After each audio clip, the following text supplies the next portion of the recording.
French presidential candidate Marine Le Pen has suggested that Washington should compensate France for potential economic losses if the EU complies with U.S. recommendations to cut Russian energy supplies. The US wants to stop the import of Russian gas. It will have consequences. The gas and electricity prices will probably multiply by sixfold for the French. The Americans would sell liquefied gas and will therefore make significant profits, so they should probably compensate France for the difference in prices. Le Pen has previously insisted against anti-Russian sanctions on oil and gas, saying the French public should not be made to pay for the government's positions. That's as France's inflation rate is already its highest in 3 decades. We discussed Le Pen's proposals with economist John Perkins. I can't imagine the U.S. paying such compensation, even if Biden wanted to do that. The Republicans wouldn't allow it. So I can't imagine that happening. The war in Ukraine is profiting certain businesses in the United States and Europe, military-industrial complex, and some of the energy companies are making money off this. I don't think there's any question about that. Most of the European countries have supported the U.S. as a union there.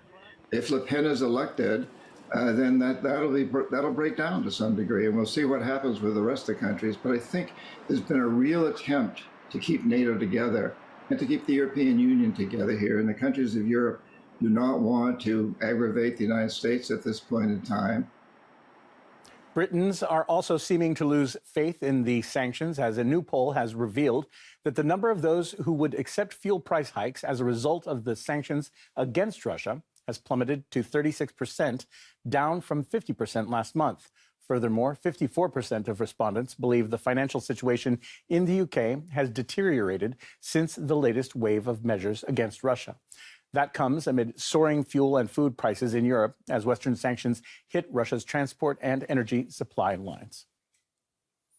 Now, Russian President Vladimir Putin has weighed in on the West's sanctions policy, pointing out that such economic measures have actually backfired against the U.S. and the EU as regular people struggle to cope with skyrocketing costs. The aim of the Western countries was to quickly destabilize the financial and economic situation in Russia, to provoke panic on the markets, to make the banking system collapse, and to create a massive shortage of goods in our stores. But we can now confidently say that this policy has not worked. The strategy of economic blitzkrieg has failed. Furthermore, the sanctions have now swung back to hit the initiators themselves. I mean, the inflation, unemployment rates, the plummeting economic dynamics in the U.S. and in Europe, leading to a decrease of their living standards, devaluation, and so on. We discussed the effect of the sanctions against Russia with a panel of guests.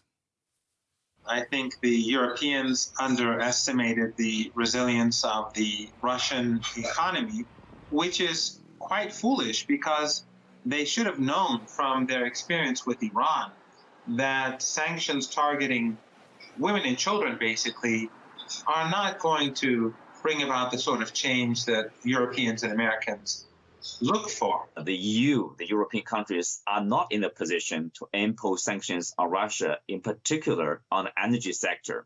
Usually, it's the importer, not the exporter, which suffers the most if there is disruption of this energy supply. And this is what's happening to the European countries. The sufferers from this particular economic sanctions are actually the poor.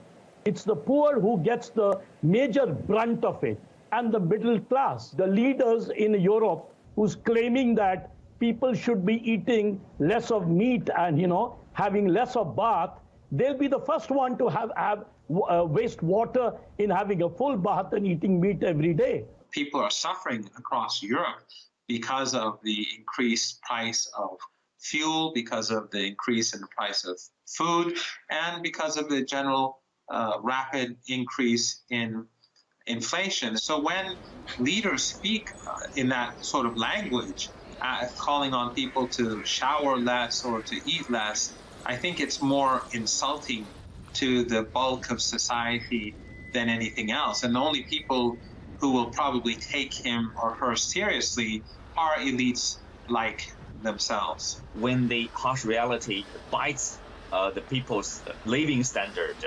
I think, as we found out in the UK, in some other countries, probably as time goes on, it's really a matter of how long people will tolerate that kind of situation with inflationary pressure, rising prices, cooking oil, and food prices, for example. It's really a matter of time, and people. I think the government will feel the pressure from the public.